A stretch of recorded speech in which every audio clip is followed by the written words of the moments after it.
In focus, Texas Congressman Chip Roy. First, let's go to Bill Melugin at the border near San Diego. And that's where, Bill, I understand you witnessed the crossing of hundreds of illegal immigrants from Turkey, China, Egypt. Bill.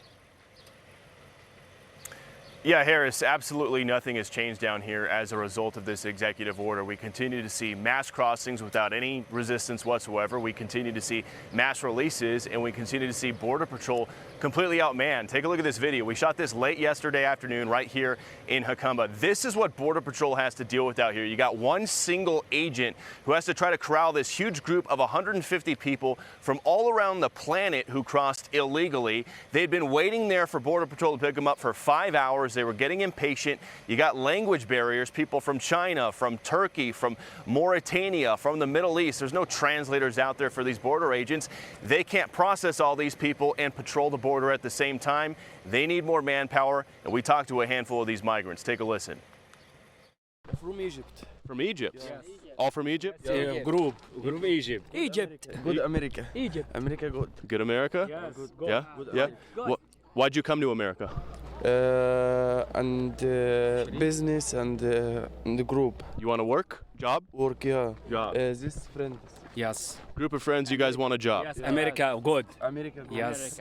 Okay. America good. I'm from Turkey. Vietnam. Vietnam. All from China? Yeah. Why'd you come to America?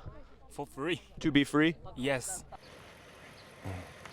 And then Harris, look at this. We were on scene in San Diego as we witnessed Border Patrol once again mass releasing hundreds of these illegal immigrants to city streets, just dropping them off at a local trolley station. Once they're done with federal processing, they're let go with their future court date, sometimes years in advance into the future, and they are then able to travel the country with that NTA paperwork, that notice to appear. People from all around the world being dropped off. Asia, the Middle East, Africa. DHS likes to talk about consequences for people crossing the border, but for a lot of the people that cross here in San Diego sector, they end up just getting released.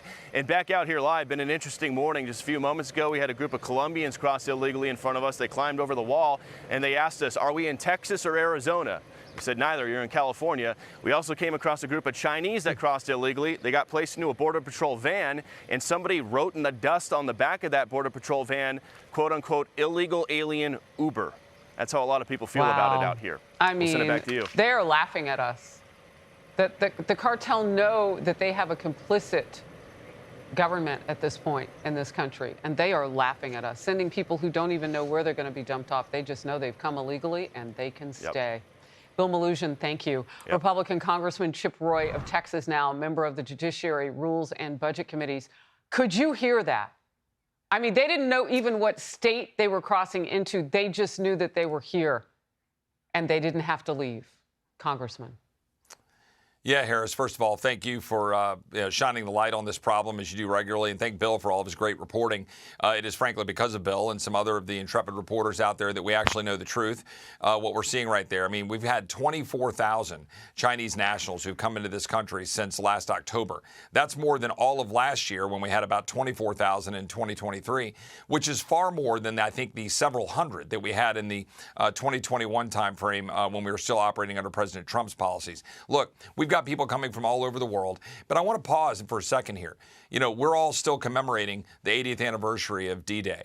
I watched an interview of one of those patriots, one of those heroes, who said yesterday, I saw a quote where he said, "I feel like a foreigner in my own land."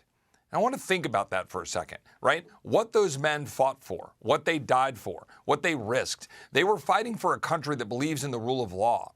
They were fighting for a country that would have shared values, where we all come together as Americans to advance this, great idea and this great experiment. And now this president is blowing that all up by opening our doors contrary to law, risking our security. Laken Riley is dead because of his parole policies. Lisbeth Medina is dead in Texas because of his policies. We've got thousands of Americans dying from fentanyl poisoning.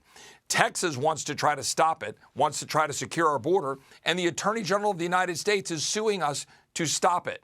This is the reality of America today. And with all due respect to the president, who stood over there and gave a speech on D-Day, he's not actually standing up for the rule of law and the values that those men fought for. And this issue, this border issue, is front and center as to why this matters. And I'm so proud of Republicans for having passed a real border security bill last year. The president is giving up the game when he gave his speech last week and he said, oh, I'll limit it to 2,500. Harris, do you remember when they were chastising us because we opposed the Senate bill for its cap on 5,000? It's totally fake what they're doing. The president is showing up and he's now trying to get cover for election reasons for the fall, but they have no interest in actually securing the border with all the exceptions you rattled off before. So, Congressman, can you imagine if that had passed, where we would be now? I mean, I did the numbers on the cartels just sending a little fewer than 2,500, say 2,499, and we're still at over 900,000, almost a million. Right. So if you had all agreed bicamerally on that bill and it had become law, that bipartisan bill, as they call it, which I know many Republicans are staunchly against, if that had come into play, we would have had twice that many. It wouldn't have moved the needle at all, if not turn the spigot on even further. I do want to just go back real quickly to something that you mentioned, and I'm going to ask my team to do that. You said that there was development in the legal battle between Texas and the Biden administration over that razor wire protecting the border. An appeals court yesterday seemed open to blocking the administration from destroying state-installed fencing. Texas filed a lawsuit accusing the federal government of trespassing. And back in January, the Supreme Court allowed federal agents to cut and remove that wire. We'll remind everybody, because they can see that on screen, in the Rio Grande sector. You have gone back and forth. Where is it now? Well, look, I mean, it's really critically important. The state of Texas, the Attorney General, Ken Paxton, the governor, they keep pushing back on the federal government because the federal government is trying to interfere with our ability to secure the border. And when I asked the Attorney General Merrick Garland, about this in the judiciary hearing last week, I said, do you think Texas has a right to secure our border, to protect our citizens in the face of what's happening when the federal government refuses to do it? And the Attorney General kind of paused and he said, well, it's a terrible human tragedy, but we'll just give you more resources. And I looked at him and I said, no, Mr. Attorney General, this is not about more resources. It's about allowing us to actually enforce the law. Texas is doing the right thing to stand up and fight. We're still having a battle over what's going on with the razor wire and all of those issues. But the fundamental issue is the ability of Texas to be able to take individuals and remove them. And I think that's at the core of the actual fight that we need to make sure is clear legally. And will other states also step in and join you in this battle? Because when it stopped the flow, the razor wire, it then picked up in New Mexico and it picks up in California because the cartels are working the openings, as we're seeing.